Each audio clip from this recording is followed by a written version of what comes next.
안녕하십니까, 이리온 리서치입니다. 왜? 아니요. 아니, 바뀐 일 한 번도 안 왔었나? 타이밍을 놓쳤어요. 사실 2020년을 바라보는 게 이제 주식 전략이나 퀀트 입장에서 보는 게 있고, 예. 또 우리 하우스의 포스 같은 존재죠. 그러니까 경제를 맡고 있는 최경영 이코노미스트가 이제 얘기를 해주는 건데, 골격은 일단 최경영 이코노미스트가 전체적인 골격을 짜면 그거에 대해서 덧붙인 형태로 가고 있는 거니까, 오늘 자리는 저희한테는 중요한 자리인데 또 워낙 종목들 좋아하시고 그러시니까 그렇지만 잘 들어보시죠. 저희가 최근에 했던 얘기들이 어쩌면 시발점은 그 최강 이코노미스트의 머리에서 나온 거를 저희가 좀 더 응용시키고 구체화한 거기 때문에, 일단 오늘 2021년 매크로 시리즈 경제 환율 기대감이 주는 마취 효과, 딱 제목만 봐도 뭘 말하고 싶은지 알 것 같은데요. 그러니까 저희 하우스는 기대감이 있을 때 열심히 하고, 레벨에 대한 고민이 시작될 때는 시장을 좀 일단 지켜보자 입장인데, 그 얘기 좀 들어보도록 하겠습니다. 먼저 인사드리겠습니다. 윤쌤 윤조입니다. 이코노미스트 최광혁입니다. 시작하시죠. 뭐 기대감이 주는 마취 효과라고 제목을 했는데 4페이지, 그러니까 2장 넘겨보시면은 부제가 잘못 깨면 아파요입니다. 그래서 잘못 뭐라고? 이렇게 제목으로만 딱 보면 지금 시장 부정적으로 보는구나라고 생각하실 수도 있지만, 잘못 깨면이 어때요? 잘못 잠에서 깨면이야 뭐 마취가 깨면. 마취가 잘못한 진행을 마취 효과니까. 원래 이제 깨면 아파요라고 했었는데 너무 부정적인 것 같아가지고. 너무 자극적이다. 근데 이제 말씀드리고 싶은 거는 부정적인 내용은 아닙니다. 그러니까 연초에 대해서는 부정적인 내용은 아니고, 지금 연초까지는 분명히 뭐 길면은 2분기까지 기대감이 있는 마취된 상태가 지속될 거다라는 말씀을 드리는 건데, 2분기 말에서 3분기, 4분기 초까지 보시면은 이때 조심 안 해가지고 깨면은 아플 수 있다 라는 말씀을 드리는 거고요. 깰 때 좀 잘 깨닫고서는 이제 내가 마취가 깨가고 있구나 시장이, 그거를 조금 느끼셔야 될 것 같다라고 말씀을 드리고 있는 상황입니다. 이게 무슨 얘기냐면 6페이지에 봐주시면은 내년 경제성장률을 올해가 마이너스 4.4%, 그 다음에 내년이 5.2% 성장으로 예상이 되고 있습니다. 이게 5.2% 성장이라고 그러면은 과거 수치로 봤을 때 10년 동안 성장률 중에 최고로 높은 성장률이거든요. 그래요? 그러면은 금융위기 이후 성장률 빼곤 제일 높습니다. 그러겠죠. 안 좋았다. 그렇죠. 성장하는 거니까. 그렇게 보시면은 내년에 1분기, 2분기 딱 보시면은 성장률이 YOY로 보시면 어마어마하게 높게 나올 거예요. 그렇죠. 그러면은 경제지표 같은 거 사실 잘 안 보시려고 그럴 가능성이 높다라고 말씀을 드리는 건데, 기사는 엄청 좋게 나오겠네요. 그렇죠. 근데 문제는 7페이지의 그림 7에서 보시는 것처럼 결국엔 이걸 언제 깨닫느냐의 문제입니다. 그 시나리오 중에서 OECD에서 예상하는 것 중에서 위쪽이 이제 원래 추세선인데, 내려갔다가 올라가는데 베스트 시나리오라고 해도 원래 추세선에 못 도달하는 거 아니냐라는 게, 이거를 언제 깨닫느냐가 중요하다. 과거의 GDP 추세선의 복귀가 요원하다는 거죠. 그렇죠. 보통 이제 올해 초에 이제 뭐 L자형이냐 V자형이냐 얘기 나왔었는데, 나이키형도 다 내년엔 초반에 복귀하는 거로 돼 있었다고. 근데 L자형으로 굳어진 것 같아요. 근데 올해 같은 경우에는 말씀드렸던 게, 제가 주식 좋을 수 있다라고 말씀드렸던 이유는 바닥이 어딘지 확인하는 게 올해는 중요한 과정이었다라고 하면은, 내년은 하반기에 안 좋을 수 있다고 말씀드리는 이유가 경제 지표가 실질적으로 못 올라간다라는 걸 확인하는 게 중요하다라고서 말씀을 드리는 거예요. 그래서 그 바닥 확인한 과정이 아마 내년 1분기, 2분기까지는 조금 이어질 수 있지 않을까라는 보는 거고요.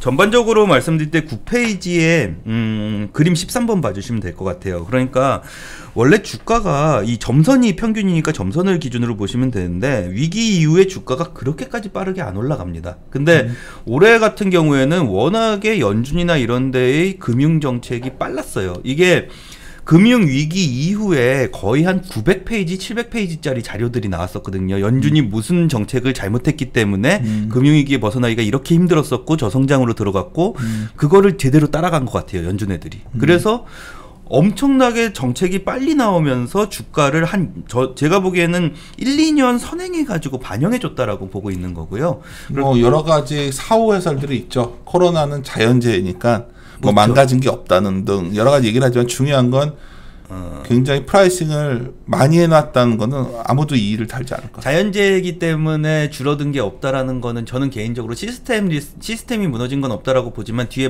자료도 있지만은 자연재해도 경제에 부정적인 영향을 4년 동안은 미칩니다. 그래서 말씀드리는 거고, 산업심리 딱 보시면 알잖아요. 제조업 60까지 올라왔거든요. 근데 산업심리가 원래는 다음 해에 올라가요. 이런 식으로. 그거를 저는 1년 선반영했다, 심리는. 그렇게 말씀드리는 거고, 10페이지 봐주시면 요건 좀 다를 수 있을 것 같아요. 문제가 뭐냐면, 그림 16에서 보시는 것처럼 내년에 인플레이션 걱정은 없을 것 같다라는 말씀을 드리고 있어요. 생각보다 인플레이션이 안 올라가요. 그 경기 회복 기간에. 거기다가 명목금리나 실질금리를 보셨을 때 금리가 막 치고 올라가가지고 결국엔 내년에는 문제가 생긴다라고 말씀하시지만 그것도 안 나올 가능성이 그건 조금 아니죠, 있지 않느냐. 당장. 알 수는 없어요. 왜냐하면 차이가 뭐냐면은 이런 그림이 나오는 이유가 보통 연준에서 이제 실수를 했다라고서 인정을 하는 것 중에 하나가 경기가 조금만 회복이 되면 기준금리를 올려버렸어요. 긴축으로. 근데 그거를 이제 학습 효과가 워낙에 반영이 돼가지고 내년 같은 경우에는 저는 기대하고 있는 거는 그래도 기준금리는 제로라고 공론이 형성돼 있는 상황이니까 어느 정도 인플레이션, 어느 정도의 금리 상승은 있지만 일반적으로 봤을 때 막 미친 듯이 올라가는 그런 거를 예상하기는 조금 다른 얘기다라고 말씀을 드리고 있는 거고요. 11페이지 그림 22번입니다. 이게 뭐냐면은 GDP는 항상 대강 0%에서 2% 사이에 머물러 있었어요. GDP 성장률은. 근데 주가 상승률은 마이너스 8%에서 플러스 10%에서 왔다 갔다 합니다. 이게 무슨 소리냐면 사실 주가가 높기 때문에 경기가 좋다라고 예상하시면 안 돼요. 주가하고 경기는 다르게 움직이는 물건들이다라고 보시면 될 것 같고요. 그래서 내년에 다르게 움직인다기보다 좀 시차가 있는 거 아닌가요? 경기가 좋을 때는 분명히 주가는 올라가 있잖아요. 경기가 좋을 때 주가가 올라가 있기는 하죠. 근데 그거는 경기가 좋다라고 얘기해도 이게 생각보다 성장률이 높게 나왔었던 거지 일시적으로. 그러니까 이런 거죠. 네. 그러니까 경기가 진짜 호황기에 극점일 때 보면 이상하게 주가는 미리 고점 치고 내려와 있고 그죠? 경기가 좋아지는 방향이 나올 때 주가가 제일 좋았던 기억이 사연이 한번 딴지 거는 게 아니라 관련이 없다고 볼 수는 없으니까. 이게 재밌는 얘기가 뭐냐면은 추세선상으로 보시면요. 그냥 쭉 가요, 경기는. 항상. 그래서 주가에 만약에 관련이 있다라고 얘기하면 이런 거죠. 다우나 아니면은 S&P나 뭐 나스닥 같은 걸 봤을 때 결국에는 우상향한다. 그거는 경기하고 따라가지고 가는 거니까 경기가 빠지는 일은 거의 없다라고 보는 건데 단기적인 변동성이 나왔을 때는 경기하고 주가하고 괴리감이 생각보다 크게 나올 수 있다라는 측면에서 말씀을 드리는 거고 정부는 분명히 대응을 제대로 해줬습니다. 12페이지에 그림 27번 보시는 것처럼 2020년에 이제 세수 대비해서 공공부채 비용이 30%를 초과하는 국가가 이제는 71%까지 올라와 있어요. 이거는 부채를 늘려가지고 대응을 해줬다라는 부분이고, 그림 28에서 보시는 것처럼 기초재정수지 자체도 굉장히 재정 지출을 많이 해주는 거는 확실합니다. 그렇기 때문에 바닥을 빨리 찍었다라는 부분도 확실한데 저는 걱정하는 거는 지금부터는 사실은 부채로 쓸 수 있는 부분은 아니다라는 부분이 걱정이 되는 거고요. 무슨 말이죠? 부채로 쓸 수 없다는 게. 그러니까 부채를 늘려가지고 돈을 늘린 것만으로 경제를 성장시키기에는 조금 한계점에 온 게 아니냐라고 말씀을 드려요. 아니요, 한계 온 것 같아요. 이게 되게 장기 사이클로 보셔야 되는데 금융위기 때 돈을 늘린 거에 대해서 QE 1, 2, 3를 펼치면서 돈을 늘려놓은 상태에서 그것 좀 줄이려고 그러다가 경기가 사실은 안 좋아진 것도 분명히 존재하거든요. 그러니까는 어떻게 하면은 돈을 더 늘릴 수 있는 논리를 만들 수 있을까라고 얘기 나왔던 게 MMT 얘기 나오기 시작하고 중앙은행 디지털 화폐 얘기 나오기 시작하고 그러면서 결국에는 돈 늘릴 논리는 이런 거다라고선 얘기가 나오면서 어쩌면은 코로나가 돈을 늘릴 수 있는 결정적인 계기를 만들어준 게 아니냐라는 생각은 가지고 있는데 지금부터는 조금 정책이 변환이 돼야죠. 변환이 될 내가 이제 아침에도 세미나 갔는데 이제 계속 물어보는 게 뭐 재정이 MMT 민주당이 집권했으니까 간단치 않잖아요. MMT 뭐 가능성 이게 그렇죠. 그러니까 지금 코로나 때문에 너무나 각국이 재정 주행을 조금 급하게 했고. 그죠. 부채들도 많이 늘어나 있는데 여기서 마냥 늘릴 수 있다? 그러면 다른 말로 하면 돈의 가치가 떨어지는 건 그게 인플레거든요. 그러니까 되게 상식적인 얘기를 저희는 하는 건데 그런 거에 대한 컨선이 나올까 봐 걱정인 거죠. 일단은 뭐 제가 이 내용을 다 말씀드리면 좋은데 사실은 되게 오래 걸릴 거예요. 그래서 천천히 해도 돼요. 몇 개 말씀을 드릴게요. 16페이지로 좀 보시면요. 아까 말씀드렸던 것 중에 질병이니까 괜찮다라고 말씀을 하셨잖아요. 근데 그림 39번입니다. 질병이 걸린 이후에 T기부터 시작해가지고 투자나 아니면은 생산성이 생각보다 투자가 많이 떨어져요. 1, 2, 3, 4년 동안 투자가 많이 떨어지기 때문에 이게 지금 사스나 메르스나 아니면 에볼라 같은 거를 기준으로 했는데 투자가 많이 떨어지기 때문에 이 지금 사람들의 사망률이 생각보다 많이 높은 상황이거든요. 그래서 사스나 뭐 아니면 메르스보다는 훨씬 높은 부정적 효과가 있다라고 보시면은 이거 어떻게든 메꿔 나가야 됩니다. 정부 입장에서는. 그래서 제가 말씀드리는 게 재정정책은 나올 것 같다라고 보는데 17페이지의 그림 41번 봐주시는 것처럼요. 이런 부분은 있어요. 그러니까 여기서 재무부 증권이라는 계정이 굉장히 많이 올라갔잖아요. 재무부 증권은 원래 금융위기 때도 다른 거하고 비교해서 그렇게까지 올리던 계정이 아닌데 많이 올린 거예요. 그런데 이거를 굉장히 쉽게 생각하시면 뭐냐면요. 내가 돈을 쓰기 위해 가지고 은행에 단기 신용대출을 만들어놨다라는 생각하시면 돼요. 정부에서 이자 비용을 지급하고서는 중앙은행에다가 예치해놓은 돈입니다. 이건 쓰는 거는 재정을 집행해야 쓸 수 있는데 중앙은행에 쓸 수 있게끔 탄약을 만들어 놓은 거죠. 탄약을 만들어 놓은 거예요. 근데 이거를 이자까지 지급하면서 만들어 놓은 탄약을 안 쓴다는 건 말이 안 되거든요. 그래서 이 돈은 무조건 나가요. 근데 지금 공화당에서 얘기하는 게 공화당은 재정 지출 안 하려고 액수가 적다라고 얘기들 하시지만은 어차피 상관없는 문제였습니다. 공화당에서는 이 돈 왜 안 쓰고서는 더 쓰려고 그러냐라고 그치. 얘기를 하는 거거든요. 그래서 똑같은 결론이 나올 거예요. 근데 그 똑같은 결론에 대해 가지고 돈을 인프라로 쓸 것이냐 아니면은 환경으로 쓸 것이냐의 차이가 갈리는 거다라고 저는 봐주시면 될 것 같고요. 그래서 재정 지출 나오냐 안 나오냐 별로 논란거리는 안 될 거라고 보고 있습니다. 저는 내년 연초 시작하면은 재정 지출은 생각보다 빠르게 나올 건데 그 재정 지출이 빠르게 나오면은 결국에는 은행에 잠겨 있던 돈이 시장으로 풀리는 거기 때문에 유동성도 QE 아닌 상황에서 유동성이 풀릴 거라고 보고 있습니다. 그래서 연초 금융시장 상승률이 생각보다 굉장히 클 수 있다라고 말씀을 드리는 거고요. 18페이지에 봐주시면 좀 고민되는 건 있어요.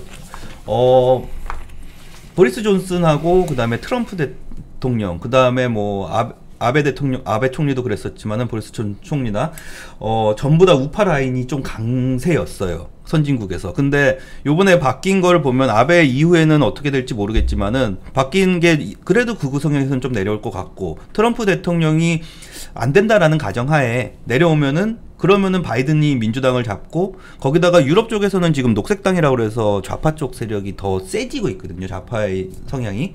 그러면은 세금 쪽으로 좀 건드릴 가능성이 꽤 높아지고 있다라고 보고 있어요. 그래서 연초에는 못 씁니다. 경기가 회복되는 그림이 안 나오면 세금 얘기하기 어려워요. 근데 경기가 좀 회복되는 그림이 나온다 싶으면은 세금에 대한 얘기가 슬금슬금 그래서 제 나오기 생각에는 시작할 거예요. 2분기에 나올 것 같아요. 그죠. 예, 부채도 그쯤은 되면 이제 3월, 논의 그러니까 시작해야죠. 1, 2월은 나오기가 힘들고 예. 정부 그러니까 그때 되면 3, 4, 5, 6 중에 결국은 미국에서 세금 얘기가 나오면서 기업이 추정치, 기업이 전망치가 좀 컨센서스 조정이 있을 것 같고 예. 그래서 그런 국면들을 저희가 좀 시나리오에 넣고 있는 상황인데 여하튼 재정을 쓴다면 그만큼 재정제가 다른 말로 세금을 더 걷는 정책이 나올 수 있기 때문에 맞습니다. 뭐 먼저 말씀드릴게요. 바이든 같은 경우에 가끔 착각하시는 게 있어요. 그러니까 바이든 같은 민주당 성향이고 공약을 보면은 재정을 엄청 늘린다라고선 얘기를 한 거다라고 말씀들을 많이 하세요. 근데 제가 말씀드리고 싶은 거는 재정 수지를 악화시킨다라고 얘기한 게 아니라 재정 지출을 엄청 늘리겠다라고 얘기를 한 거예요. 민주당의 기본적인 정책 방향은요. 재정 지출을 엄청 늘리는 대신에 재정 수입을 그거보다 더 엄청 늘려요. 그래서 재정 수지 자체는 마이너스 폭을 줄이는 게 민주당의 원래 정책입니다. 그래서 재정 수지는 분명히 플러스 쪽으로 전환될 가능성 높고 거기다 GDP 대비 재정 수지라고 한다면은 GDP가 내년에는 그래도 성장률상으로 올라오니까 그것까지 합쳐보시면 재정 수지는 플러스 쪽으로 갈 거고요. 방향이. 그러면은 달러 인덱스가 과연 계속해서 약세로 갈 수 있느냐 라는 부분에 대해서는 조금 고민을 해보셔야 된다라고 말씀을 드리고 있습니다. 내년에 예. 사실 우리가 자꾸 오늘 아침에도 계속 하반기 왜 그러시냐 했을 때 이거는 우리 최경 이코노미스트가 얘기해줘서 저도 알고 있었던 건데 드디어 메르켈이 내년 9월에 물러나더라고요. 물러나요. 예. 녹색당이 집권할 것 같다는. 맞아요, 진짜? 가능성은 한 80%, 80%. 그러니까 드디어 환경에 관한 게 글로벌하게 굉장히 강화되는데 이게 다른 말로 하면 굉장히 기업의 코스트 요인이잖아요. 코스트 요인입니다. 예. 그러니까 이 말씀을 드리면 사람들이 그게 얼마나 될까를 보시는데 생각보다 큽니다. 그러니까 우리가 트럼프를 지지하는 게 아니라 트럼프 세금이 줄면 기업이익이 느는 건 확실한 거고요. 그리고 그렇죠. 산술 주식시장은 뭐 수학 무슨 뭐 미적분을 하는 게 아니라 산수하는 것도 산수로 풀어간다고 표현할 때 덧셈 뺄셈인데 뺄셈이 확실하거든요 지금 이게. 아니 그러니까 그렇게 생각하시면 돼요. 아직까지는 이제 저희도 그렇고 보통 주식이 주잖아요 얘기할 때. 근데 주식의 입장에서는 기업이익이 주된 거고 경제라는 거는 사실은 딴 게 올라가고 민간이 좋아지거나 아니면 이래가지고 올라갈 수도 있는 문제지만 분명한 거는 기업한테는 안 좋은 거다라는 거죠. 그 말을 한 거예요. 그러니까 뭐 이게 뭐가 경제는 그래도 돌자냐 해서 내가 도는데 그래서 이 부분도 굉장히 중요한 이슈죠. 지금은 사람들이 별로 신경 안 쓰고 있는 것 같은데 내년 한 2분기 되면 독일 얘기 나올 것 같고 드디어 독일의 긴축에서 벗어나서 환호한 사람들도 있겠지만 그죠. 녹색당이라는 어떠면 민주당보다도 미국의 민주당 집권보다도 훨씬 더 이쪽으로 간 정부가 드디어 집권을 하는 거니까. 그렇습니다. 예. 녹색당 참 특이한 당이긴 한데 뭐 어쨌든 20페이지 봐주시면은 미국 얘기 드리는 건데 어떻게 보면은 그러니까 안 좋은 거지만 코로나가 미국 경기 침체에 대해서는 굉장히 긍정적인 효과를 줬다라고도 보이고 있어요. 왜냐하면은 이 장단기 금리 차를 기반으로 한 경기 침체 확률이라는 게 있어요. 이게 고점을 찍고 나면은 보통 12개월 후에 하락하거든요. 원래 안 좋아지고 있었는데 이게 빵 하면서 확 안 좋아지니까 부양책 나와버려가지고 예, 그렇죠. 이게 뭐냐면은 글로벌 금융위기 때 이 고점 신호가 나왔던 게 2007년 7월에 나왔어요. 그리고 1년을 치시면 2008년 7월이거든요. 그 근처에서 글로벌 금융위기 격화됐잖아요. 근데 이게 원래 신호가 언제 나왔었냐면 2019년 8월에 나왔었습니다. 그런데 1년 생각하시면 원래는 올해 그러니까 8월이 경기가 굉장히 안 좋을 수 있는 순간이었는데 그거를 조금 벗어나는 효과로 발생을 해버렸다라고 저는 되게 공교로운 상황이 발생돼 버린 거고요. 그래서 긍정적으로 보면은 뒤쪽으로 조금 밀려나는 경기 침체가 없어져 버린 이거를 그냥 코로나를 경기 침체로 인식하고선 넘어가 버리는 그림이 될 수도 있어가지고 그런 부분에는 경기에는 나쁘지 않다라고 보고 있는 건데 그래서 지금 이제 경기에 보는 순환적으로 보시는 분들은 지난 경기 정점 나왔었고 경기 바닥이 올해 나온 거 아니야? 그렇죠. 그렇게 보실 수도 있죠. 그렇게 보면 여기서 올라가는 거 아니야? 근데 올라가는 게 기울기가 참 예를 들면 답답한 게 결국 주식시장에서는 경기가 좋아져도 굉장히 어떻게 보면 맥박이 힘이 약한 형태로. 네, 그 말씀을 드리고 싶은 게 뭐냐면 21페이지의 그림 52예요.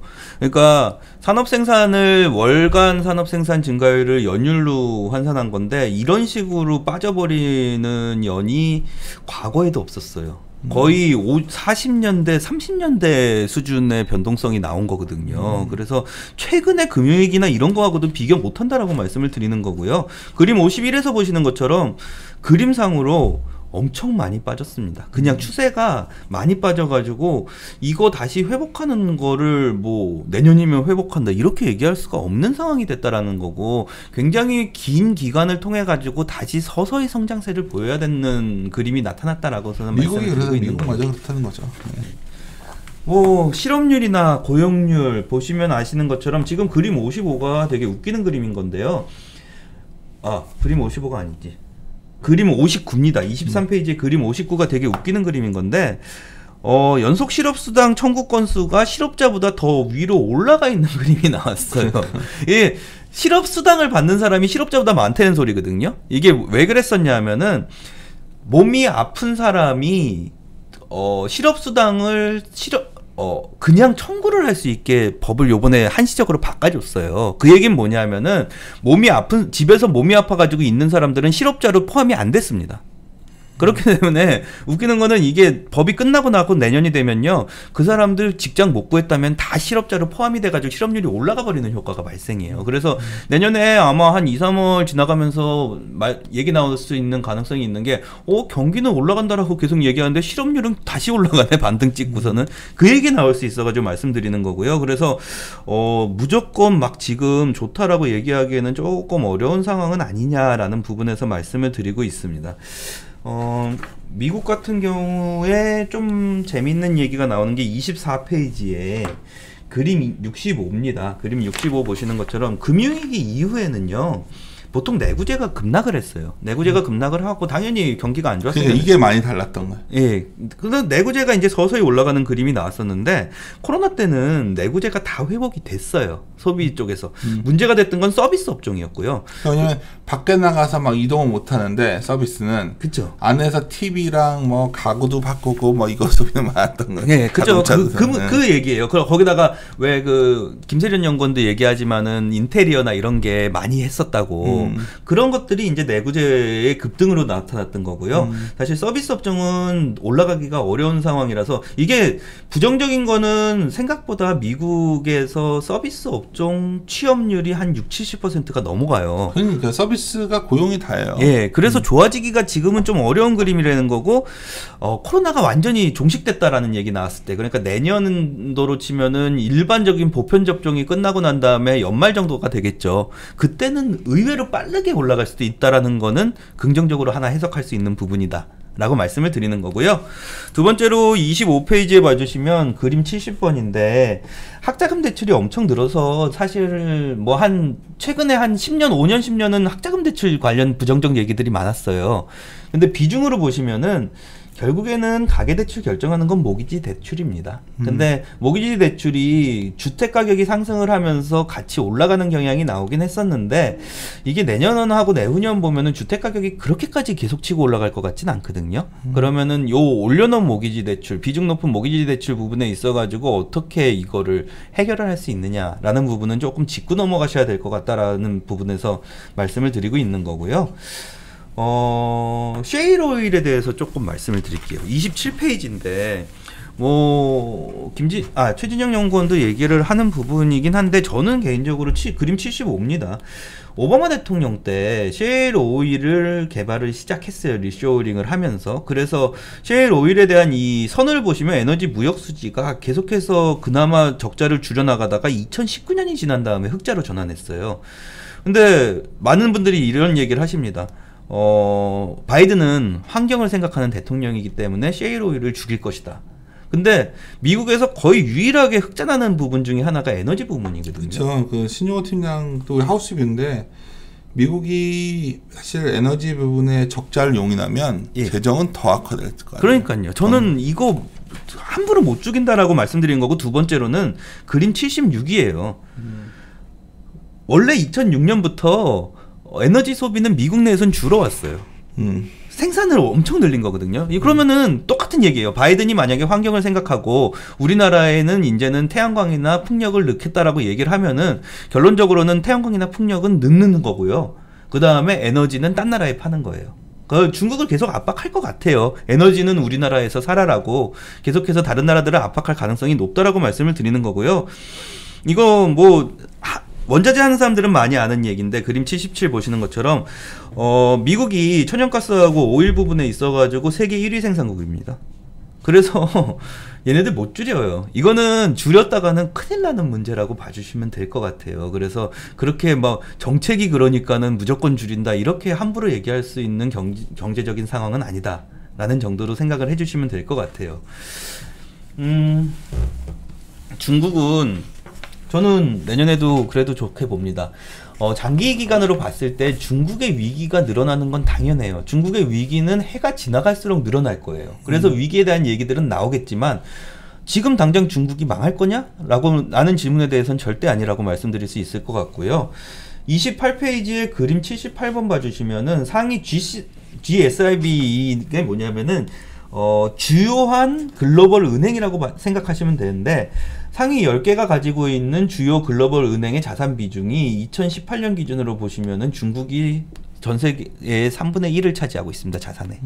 거기다가 그림 79가 뭐냐면은 원자재 수입국이든 수출국이든 간에 중국 경제 성장률이 1%포인트 성장하면은 결국엔 다른 나라들도 0.7에서 0.9% 성장률을 끌어올려 준다라는 얘기거든요. 그래서 중국이 죽는다, 중국이 싫어가지고 중국이 죽는다라고 얘기를 하시는 거면은 결국엔 이머징 시장이 다 죽어버린다라고 얘기하시는 거랑 동일한 의미라고 생각하시고 접근을 하셔야 돼요. 근데 저는 그러기는 굉장히 어려운 상황 아니냐라는 말씀을 드리고 있는 거고요. 어디를 보시면 생산성은 좀 넘어가도록 할게요. 32페이지에 봐주시면은 무조건 달러 인덱스가 약세로 가기 때문에 이머징이 막 좋아진다라고 말씀을 드리진 않아요. 근데 그림 94에서 보시는 것처럼요, 도시화율하고 생산성은 굉장히 밀접한 연관을 가지고 있는데 2017년 18년 지나가면서 전 세계의 도시화율이 시골 인구들을 넘어서기 시작했어요. 도시 인구. 다 도시화 된다는 거죠. 예, 거의 이제 뭐 선진국은 거의 변동이 없었을 테니까 이머징. 중국이 진짜 빠르더라고요, 도시화율이. 중국이 빨라요. 그래서 중국에 대해서 부정적으로 접근하시는 분들은 도시화율이 너무 높게 돼 있으니까 더 이상 될 수 있느냐라는 얘기를 하시는 건데, 중국에서 그래서 요즘에 발표하는 지표가 호적 기준 도시화율이라는 걸 발표합니다. 그냥 인구 기준, 상주 인구 기준 도시화율은 60%를 넘어섰는데 호적 기준으로는 한 30%. 호적을 잘 안 주죠, 베이징 같은 데는. 요즘에 그래서 그걸 바꾸고 있는 거예요. 그래서 30% 후반대거든요. 그거 다시 60%로 만들려면은 결국에는 소비는 계속해서 올라가는 그림이 나오지 않을까라고 보는 거고, 결론적으로 33페이지 보시는 것처럼 쌍순환이라는 건 되게 뻔하잖아요. 내수 성장 가속화하겠다라는 얘기 하고 있는 거고, 거기에 더해가지고 저는 긍정적인 거, 이건 약간 좀 제 가정일 수도 있지만, 해외에 대한 제조업 수출도 여기서는 마이너스로 안 만들겠다라고 얘기하는 거는 결국에는 10년 동안 중국의 성장률을 눌러왔던 제조업 구조조정이 거의 마무리 단계에 들어간 게 아니냐라고 판단을 하고 있어요.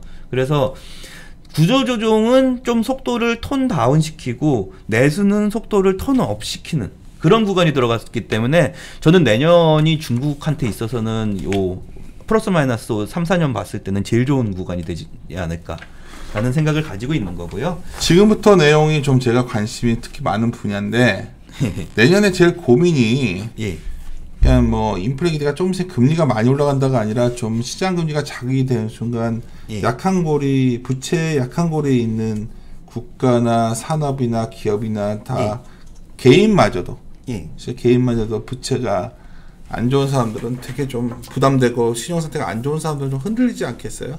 어때? 상황은 어때요 지금? 지금 상황 이게 그림 98에 이 최근에 금리 올렸던 나라가 어디죠, 이머징에서? 금리 올린 나라는 당시 나한테 얘기해줬었는데 어디였지? 저도 갑자기 기억이 안 나는데 그림 98 보시면은 이런 겁니다. 명확하게 보이는 거에 이 막대기가 뭐냐면은 30년 동안의 레인지예요, 부채. 30년 동안에 거의 최고점에 대부분의 국가들이 접근해 있다라고 보시면 될 것 같아요.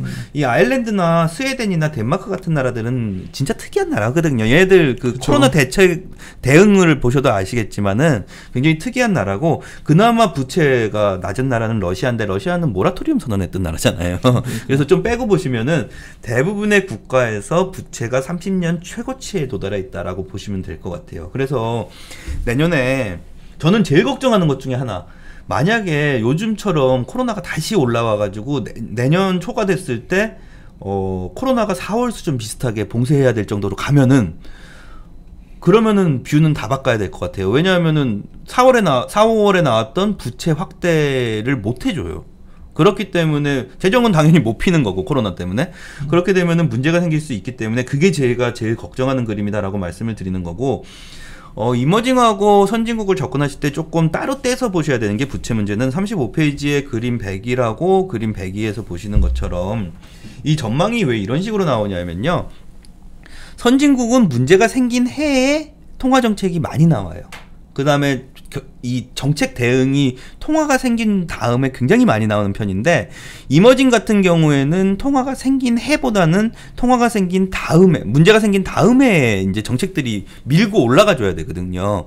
그래서 제가 말씀드리는 게, 그러면은 이머징 중에서 어디가 좋아지고 어디가 나빠지느냐 했을 때, 올해는 정책 대응을 한 애들이 꽤나 많아가지고 정책 여력이 그래도 남아있는 애들이 내년에 이머징 중에서는 올라갈 수 있는 국가다, 전부 다 올라가기는 조금 어려운 그림이다라고 말씀을 드리고 있는 거고, 추가적으로 요 36페이지 봐주시면 저는 개인적으로 요건 긍정적인 것 같습니다. 그림 107하고 108인데 선진국 기준으로 했을 때 작년 연간 전망 쓸 때는 시에로 문제가 굉장히 그쵸. 핫이슈였어요. 근데 시에로가 자동적으로 줄어버렸어요. 여기다가 1년 후 디폴트 확률로 봤을 때 디폴트 가능성은 이제 그래도 3월이나 4월보다는 훨씬 내려가 있는 상황이기 때문에 그 정도 문제에 대해서는 조금 긍정적으로 보고 있다라고 말씀을 드리고 있는 거고, 그래서 개인적으로 말씀드렸을 때 선진국은 내년에 부채 문제가 그렇게 막 코로나가 퍼지는 게 아니면은 크게 발생하지 않을 거예요. 선진국은 재정 지출을 해주느냐 안 해주느냐의 싸움으로 생각을 해주시면 될 것 같고요. 37페이지의 그림 112번 보시는 것처럼 이머징은 상황이 좀 다릅니다. 이 EMD라는 게 이머징하고 개발도상국을 얘기하는 거거든요. 근데 얘네들은 2010년에서 2019년 사이에 선진국이 부채 비율을 줄이는 상황에서도 부채 증가율을 확 올려왔던 국가들이에요. 그래서 코로나가 터지기 전에도 부채가 굉장히 많이 늘어나던 애들이에요. 그 얘기는 결국에는 부채에 대해서 생각보다 그 룸이 크지가 않다라는 말씀을 드리는 거고요. 38페이지에 보시는 것처럼 그림 113에서 보시는 것처럼 이 막대로 색깔 칠해져 있는 바가 현재 상황이거든요. 그렇게 2018년 상황인데, 그렇게 보시면은 부채가 많은 국가들이 분명히 비중이 늘어나 있는 상황이라고 보시면 될 것 같아요. 그래서 전반적인 부채나 아니면은 재정 적자나 아니면은 대외 부채가 늘어나 있는 상황에서 접근을 하고 있기 때문에 조금 조심을 하시는 게 맞다라는 말씀을 하나 드리는 거고, 두 번째로는 에너지 수입국들 같은 경우에는 제일 긍정적으로 얘기가 나왔던 게 쓸데없는 재정 지출을 줄여 나가면서 그 재정 지출로 성장을 위한 이머징 투자나 인프라 투자나 이런 걸 하고 있다라는 게 2013, 14, 15의 이머징을 봤던 핵심 논리 중에 하나였습니다. 근데 그림 117을 보시는 것처럼 2016년 지나가면서부터 에너지에 대한 보조금이 계속해서 늘어나고 있어요. 이게 뭐냐면은 에너지 보조금은 제일 밑바닥에 있는 보조금이라고 생각하시면 되거든요.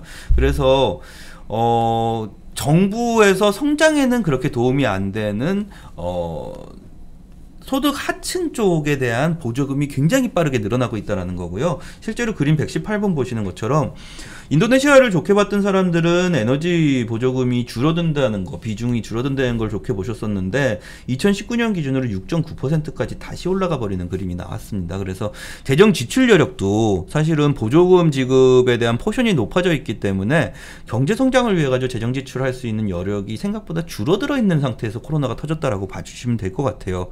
그래서 왜 가끔 그런 얘기 하시는 분들 많으시잖아요. 달러 인덱스가 약세 방향 베팅이니까 결론적으로는 이머징이 호황장이 와가지고 내년에 이머징 열고다 이런 얘기들 하시잖아요. 원화 강해지고 달러 약해지고. 그렇죠. 근데 제가 말씀드리는 거는 이머징이 좋아져가지고 달러 인덱스가 약세로 가는 게 아니라 달러가 돈을 너무 많이 풀고서는 정책적인 변화가 있기 때문에 달러가 약세로 가는 거기 때문에 이머징 경기랑은 아무 상관도 없다라고 말씀을 드리는 거예요. 과거에도 원화 강세 시기에 시장이 좋았던 거는 돈을 많이 벌어가지고 원화가 강해지니까. 그렇죠. 달러가 많이 돼서 강해진 건데 그냥 무조건 이걸 똑같이 선 그려놓고 사기에는 좀 다르죠, 상황은.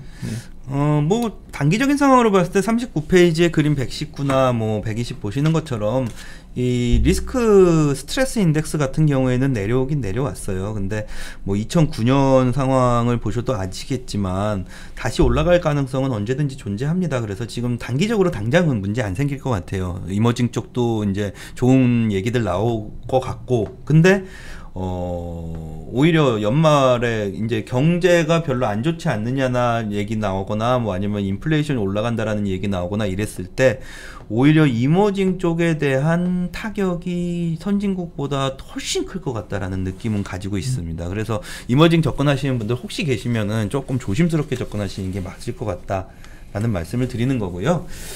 미국 장기채 금리 40페이지 보시면요. 이 리얼이라는 거는 뭐냐면 실제로 경제가 성장해가지고 금리가 움직이는 걸 리얼로 보시면 될 것 같고, 리얼 GDP입니다, 그냥. 그 다음에 머니터리라는 거는 금리, 기준금리를 인상시켜가지고 금융 통화정책적인 상황 때문에 움직이는 금리를 말씀드리는 건데, 이머징 주가는 실제로 경기가 성장할 때는 그래도 주가가 올라가요. 그러니까 미국의 금리가 상승하더라도 올라가는데, 정책적인 통화 정책이나 이런 게 나온다라는 얘기가 나오면 상당 부분 뺄 수가 있습니다. 이게 테이퍼 템프럼이나 이런 거 생각하시면 돼요. 그래서 내년에 초반에는 경기 기대감이 있다라고 말씀을 드렸잖아요. 선진국 쪽에. 그렇게 돼서 금리가 만약에 서서히 올라가는 그림이라면 이머징 주가도 내년 초반에는 기대하셔도 된다라는 말씀 드리고 있는 거고요. 환율도 아마 강세로 갈 가능성이 있어요. 미국의 장기채 금리가 상승을 서서히 하면서 실제로 경기 기대감 나오면서 환율도 상승할 가능성은 있다라고 봐주시면 될 것 같고, 재밌는 얘기인데 41페이지에 이거는 그냥 좀 재밌어서 넣어드렸는데, GDP 성장을 하느냐에 대해서 분배냐 성장이냐의 개념은 굉장히 싸움이 많이 되잖아요. 그래서 성장을 천천히 저성장으로 늦추더라도 분배를 올리는 게 맞다라는 거 저도 이제 뭐 그렇게 하는 게 좋은 거다라고서는 동의를 하는데, 이머징 시장의 경우에 문제가 되는 게 빈곤율은 오히려 고성장 구간에서 줄어듭니다. 그러니까 이 싸움이 약간 논리적으로 생각해 보시면은 대치가 돼요. 그러니까 위에 있는, 그러니까 고소득층의 소득을 줄여가지고 분배의 격차를 양극화를 줄일 것이냐, 아니면은 성장을 빠르게 만들어가지고 빈곤층, 그러니까 못 먹고 못 사는 사람들을 조금 올려줄 것이냐는 반대 개념이라고 생각하시면 돼요. 경제성장률 개념에서. 그거를 동일한 개념이라고 착각을 하시는 분들이 가끔 있더라고요. 그래서 저는 이머징 시장 같은 경우에는 이제 글로벌 상황에서 얘기 나왔을 때 빈곤율이 더 중요한 문제이기 때문에 성장률은 빠르게 가져가야 된다 라고 말씀드리는 거고, 그러려면은 재정 지출을 굉장히 빠르게 들어가야 된다라고 말씀을 드리고 있는 상황입니다. 내년에 제가 이제 계속해서 이제 MMP 자료나 뭐 그런 자료들 썼던 게, 법을 만들기 위해서는 돈 풀어야 돼요. 돈 풀기 위해서는 이론적인 베이스를 만들어 놓는 게 중요하기 때문에 얘기들이 많이 나왔었다라고 말씀을 드리는 건데, 올해부터는, 내년 이제 시작하면서부터는 좀 다른 얘기가 나올 거예요. 아마도 인플레이션에 대한 얘기들. 그러니까 이 제목이 제일 정확한 것 같아요. 우려는 지금부터 조금씩 하는데 당장 내년의 일은 아닌데, 그렇죠. 그걸 고민하는 거죠. 주시하는 게 항상 미래의 것을 현재화하는 습성이 있다 보니, 맞습니다. 그게 그러니까 이 경제적으로 접근하면 뭐 내년 무슨 뭔 황당한 애들 아니야, 무슨 인플레이션을 고민해, 그랬을 텐데 프라이싱 부분 때문이에요. 프라이싱이 되죠. 분명히 됩니다. 제가 이제 다른 거는 뭐 46페이지 좀 봐주세요. 46페이지 봐주시면요. 보통 경제를 바라볼 때요, 인플레이션을 바라볼 때 저희들이 보는 지표들이 발표된 인플레이션 지표가 아니라요. 시장에서 보통 바라보는 거는 가계 심리지수, 미시건대 심리지수 같은 거, 그 다음에 우리 시장 참가자들이 예상한 거에 컨센서스입니다. 근데 그림 141, 그림 143이 뭘 얘기하는 거냐면요, 일반적으로 수식을 대입해가지고 나오는 인플레이션 예상치하고 대비했을 때 가계 심리지수나 아니면 시장에서 예상하는 인플레이션 숫자는 생각보다 굉장히 높게 올라가고 빠르게 올라갑니다. 학계나 뭐 교수님들은 뭐 이렇게 굉장히 느리게 생각을 하지만 항상 빠르죠. 더. 시장에서 그러니까 인플레이션이 날 것 같다라는 생각이 드는 순간 이 그림 144번 봐주시면요, 마켓 베이스의 방법으로 들어가면요, 속도가 엄청나게 빠르게 나와요. 일반적으로 원래 인플레이션보다. 그래서 아까 말씀하신 거랑 똑같은 건데, 내년 2월 3월에 인플레이션에 대한 우려들이, 만약에 인플레이션이 좀 올라가기 시작하네 이러면은 벌써 2% 올라가면 어떻게 하지? 라는 얘기 나오기 시작해버리는 거예요. 그래서 우려는 반영되는 거고요. 근데 만약에 또 막상 끝나가지고 내년 끝나고 내후년 됐을 때 또 인플레이션은 그렇게 높지는 않은 상황, 레벨 자체로는. 당연히 뭐 그런 그림을 좋아지는 상황은 아니니까. 그래서 저희가 이제 우려가 있다라고 말씀드리는 이유는 뭐냐면은, 근데 내년에 사람들이 시장에서 인플레이션에 대한 우려를 분명히 얘기하기 시작할 텐데, 그 얘기하기 시작하는 구간에는 벌써 우려는 반영되는 거거든요, 시장에. 그렇죠. 그걸 조심하셔야 된다라고 말씀을 드리는 거고요. 생산성은 진짜 거의 IMF에서 연간 전망에 포함시키기 시작한 지 한 5년 된 것 같아요. 생산성이 너무 낮기 때문에 생산성 문제를 어떻게 올리면 되느냐라는 부분에 대해서는 논란이 굉장히 높았었는데, 이제는 저는 생산성에 대해서 조금 관심을 내년부터는 가져야 되시는 게 아니냐라고 말씀드리고 있어요. 왜냐하면 제가 생각했던 것보다 무인 자동차나 아니면은 뭐 전기 자동차나 뭐 이런 것들이 경제에 미치는 영향이 실질적으로 나타나는 게 조금 빨라지기 시작하는 것 같아요. 경제에 미치는 영향이 신규 그 기술이 경제에 영향을 미치기 시작하면은 그게 생산성 향상으로 보통 나타나거든요.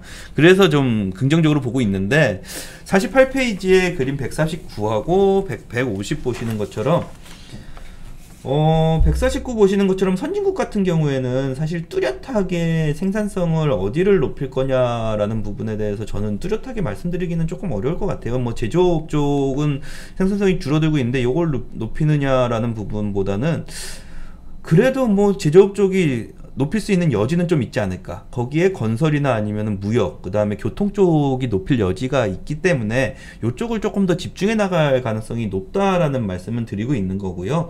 150에서 보시는 것처럼 이머징 같은 경우에는 성장률을 높인다라는 얘기가 나왔을 때 파이낸스 부분이 많이 낮아져 있는 상태이기 때문에 저는 이쪽을 조금 높이려고 노력하지 않을까라고 보고 있어요. 핀테크나 뭐 이런 경제 포용성 문제 쪽으로 들어갈 것 같고요. 거기에 더해 가지고 제조업이나 유틸리티 쪽에 낮아져 있던 부분을 올리려고 노력할 거다라고 보고 있습니다. 그래서 이건 단순히 제 생각이에요. 그래서 뭐 맞다 틀리다라고 말씀드리긴 어려울 것 같은데 그런 부분에서는 좀 올라가지 않을까라는 부분 말씀드리고 있는 거고요.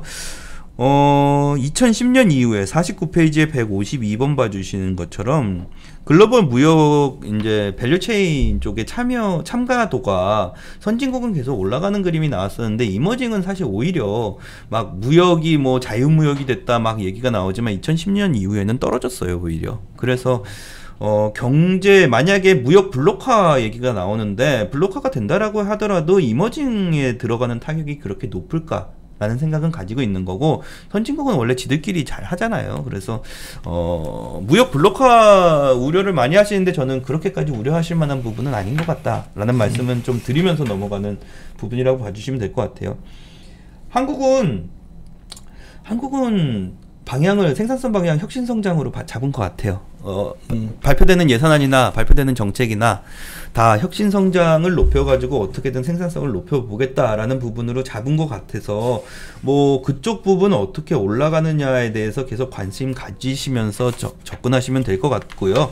정책 못 이깁니다. 패드에 싸우지 마라라는 얘기 나오는 것처럼 한국 정부도 정책이 그렇게 나오면 그거 이기면서 막 갈 수는 없어요. 그래서 그 부분에 대해서는 조금 감안한 상태에서 접근하시면 좋겠다라고 말씀이 많이 말씀드리고요. 됐다는 게 고민일 뿐이죠. 예. 거기다가 이제 이머징은 이건 좀 넘어가도록 하겠습니다. 이머징 뭐 생산성 쪽까지 말씀드리긴 너무 길 것 같고요. 내년은 그래도 코로나가 56페이지를 보시죠. 내년엔 코로나가 괜찮아진다라는 얘기가 이제 나올 테니까 그래도 그렇게 되면은 수요 충격이 와요. 긍정적인 수요 충격이 오기 때문에 못 사던 게 분명히 사기 때문에 1년 차에 수요 충격 함수를 보셔야 되는데 대부분의 경우에는 긍정적이다라고 보시면 될 것 같습니다. 투자도 늘어나고 그 다음에 뭐 생산성도 늘어나고 그래서 좋은 기대감은 생길 수 있다라고 말씀을 드리는 거고요.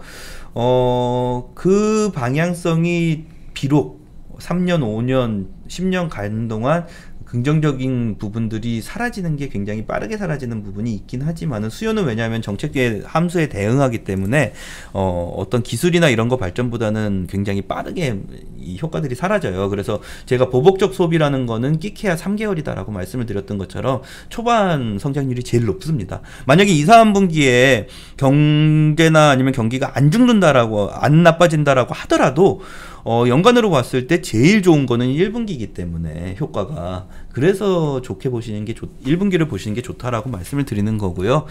내년은 화두 한번 나올 수 있는 거 그린 나올 것 같아요.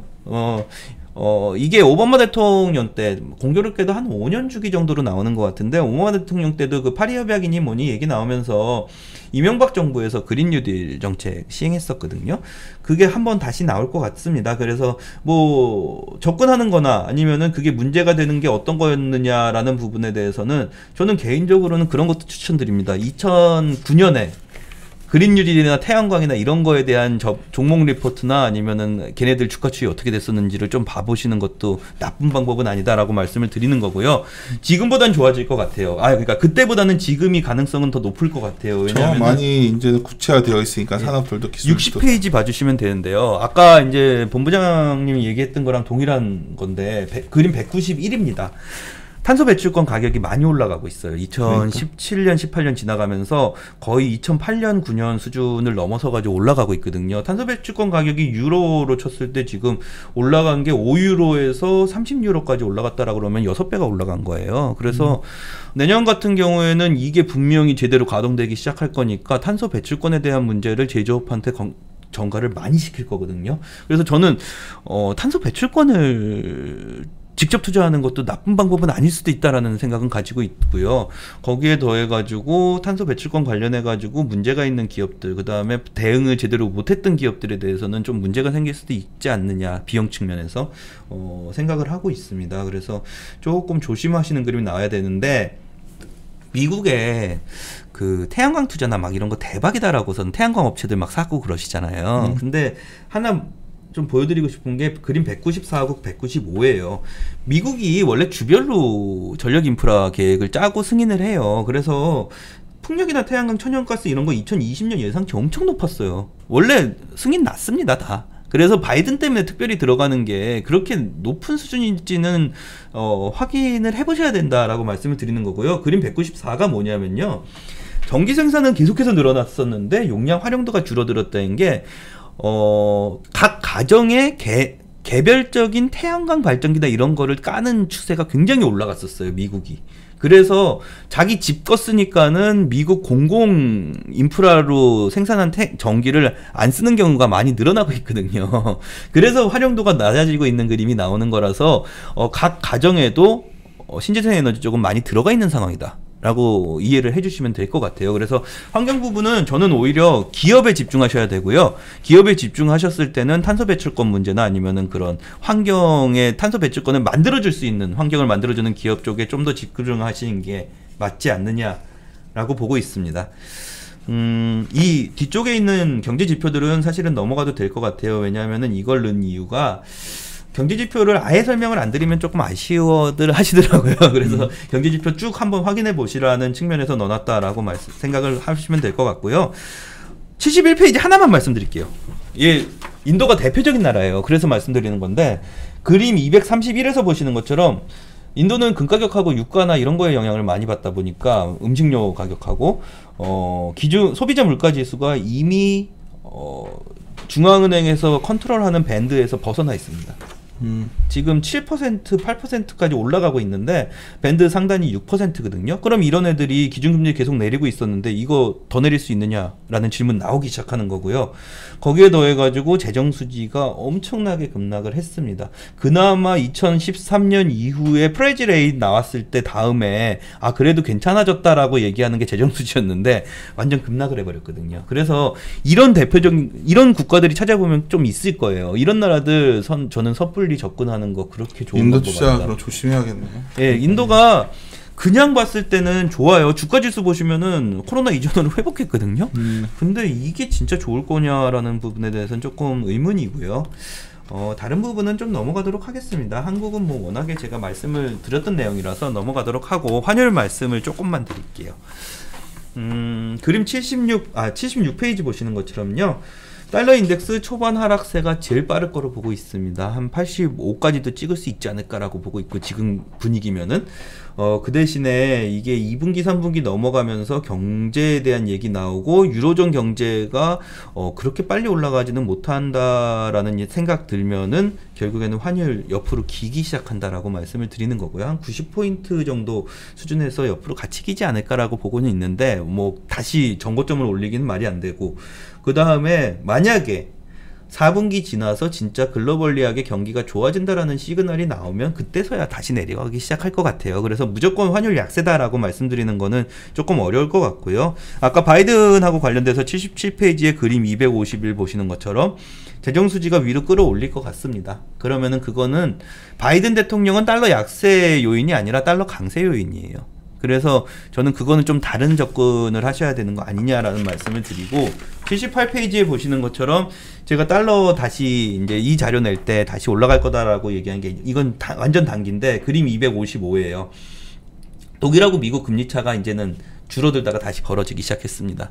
이게 뭐냐면은 사실은 미국채가 내려가면서 독일하고 미국의 금리 차가 줄어들었던 건데, 미국채가 이제 더 내려가긴 좀 어렵거든요, 여기서. 그러면은 반대로 독일 금리가 올라와야 되는데, 독일 금리가 올라가려면은 유로존 경기가 조금 회복되는 신호가 나와야지 올라갈 것 같아요. 그게 올해 말에서 내년 초는 돼야지 좀 나오지 않을까라고 보고 있는 거고, 그래서 당분간은 조금 왔다 갔다 하는 그림은 나오겠지만은 신호 자체는 달러 약세 신호가 나온 건 아니다라고 말씀을 드리고 있는 거고요. 장기 그림으로 봤을 땐 79페이지인데, 저는 플라자 합의 같은 그림 무조건 나온다라고서는 2017년부터 말씀을 드리고 있는 상황이고, 거기 더해가지고 재밌는 그림이 그림 257인데 이런 그림이 글로벌리하게 조금씩 늘어날 것 같아요. 그러니까 러시아의 외환보유고 구성에서 2018년 19년 보시면은 달러 비중이 45.8%에서 22.7%로 굉장히 지금 위안화가 의외로 국제화가 조금씩 진행되고 있는 것 같아요. 결제로도 쓰고 조금씩. 사람들이 얘기하시는 게 저도 동일한 얘기인데, 위안화가 달러를 대체할 수는 없어요. 막 성장해가지고. 근데 사람들이 얘기하는 게, 뭐 기껏해야 엔화 정도 아니냐라고 말씀하시잖아요. 근데 엔화가 글로벌 결제 비중이 5.7%예요. 지금 중국이 위안화가 2%거든요. 3.7%만 올라가도 그거 일본에서 뺏어올 수는 없거든요. 그거 미국의 비중에서 가져오는 거기 때문에 그것만 해도 장기적으로 달러가 약세로 가는 요인으로는 충분하다라고 말씀을 드리는 거예요. 그래서 달러는 긴 그림으로 보면은 결국에는 조금 내려갈 수밖에 없는 그림이다 라고 말씀을 드리는 거고요. 80페이지 보시면 원달러는 달러 인덱스보다는 훨씬 빨리 빠질 것 같아요. 그래서 내년 같은 경우에는 그림 잡기 되게 어렵기는 한데, 그래도 1050? 이 정도 수준까지도 내려갈 수 있다. 그래서 외국인들이 한국 주식에는 조금 빠르게 베팅하는 거 아니냐라는 판단은 가지고 있는 거고, 두 가지입니다. 달러 인덱스하고 위안화하고 둘 다 연동되는데, 둘 다 원달러 환율 하락 방향으로 베팅이 들어갔고요. 두 번째로는 그림 264 보시는 것처럼 한미 금리 차가 굉장히 오랜만에 한 2년 만에 플러스로 전환이 됐어요. 플러스로 전환이 되는 모습 나오고, 성장률 격차도 플러스로 올라가기 시작하는 그림 나왔기 때문에 신호 보시는 분들, 그 다음에 이런 내외 금리 차나 이런 거 보시는 분들은 분명히 원달러 환율 하락에 베팅하기 시작하실 것이다 라고 말씀을 드리고요. 한국 정부의 정책적인 방향성 자체도 이 고환율을 추구하는 정부 정책이 아니잖아요. 거기다가 내수 성장을 더 중요하게 생각하기 때문에 결국에는 저환율이 내수 성장에는 유리하다라는 측면까지 접근해 보시면은 정부의 정책적인 대응이 빠르게 나올 가능성은 그렇게 없다 라고 보시면은 생각보다 원달러 환율 하락 속도는 빨라질 수 있다라고 판단하시는 게 맞을 것 같습니다. 그래서 여기까지 말씀을 드리고요. 전체 그림에서 1분기가 정말 좋게 보고 있어요. 그래서 제목은 이렇지만 1분기는 좋게 보고 있는데, 그 기대감이 떨어지기 시작할 때 조심하시는 게 좋을 것 같다. 내년 뭐 여름 지나고 나서 후년이 기대가 아니라 이제 레벨 자체가 변한다면 주식시장이 정말 뭐 3,000 뭐 이렇게 가겠죠, 넘어서. 저는 올해 같은 경우에는 그 격언이 제일 맞는 해일 것 같아요. 그 5월에 팔아서 하는 게 제일 맞을 것 같고요. 10월에 사서 내년 5월에 팔아라, 4월인가 팔아라. 네. 세일이 뭐더라? 미국에서. 그건 어느 멀리 현상들이 이렇게 잘 맞지는 않아서. 근데 하여튼 중요한 건 뭐 우리가 이번 주에 신중호 팀장, 그다음에 염동찬 연구원, 그다음에 최강영 이코노미스트 3명의 매크로 시트를 냈는데, 뭐 이게 직접 종목 하나하나를 되게 궁금해하시는 분들한테는 뭐 호기심이 적을 수 있지만 잘 생각해 보시고 전략을 잘 짜시기 바랍니다. 그래야 언제 내가 좀 주가가 흔들려도 버틸 때가 있고, 흔들릴 때 빨리 빠져나와야 될 때가 있는데, 여전히 저희들 좀 버텨야 될 때라고 보고 있는 이유는 지금이 아니라 주가는 미래를 현재화시키는 거기 때문에 내년 1분기에 대한 기대, 1분기에 나오는 게 3월, 4월쯤 될 거 아니에요. 그때 그 기대값을 지금 반영해 가고 있다 보고 있으니까 2분기도 당연히 기저 때문에 좋죠. 근데 하여튼 그 시기를 어떻게 바라보냐에 대해서 오늘 최강 이코노미스트 얘기를 나눠봤습니다. 마무리 짓고요. 하여튼 오늘 저도 그냥 새벽부터 나와가지고 계속 막 세미나 갔다 회의 갔다 막 이랬더니 그냥 항상 피곤한 모습만 보여드려서 그런데 일단 금요일이니까 다행인데요. 하여튼 주말에 좀 쉬어야겠어요. 마무리 짓도록 하겠습니다. 함께 고민하시죠.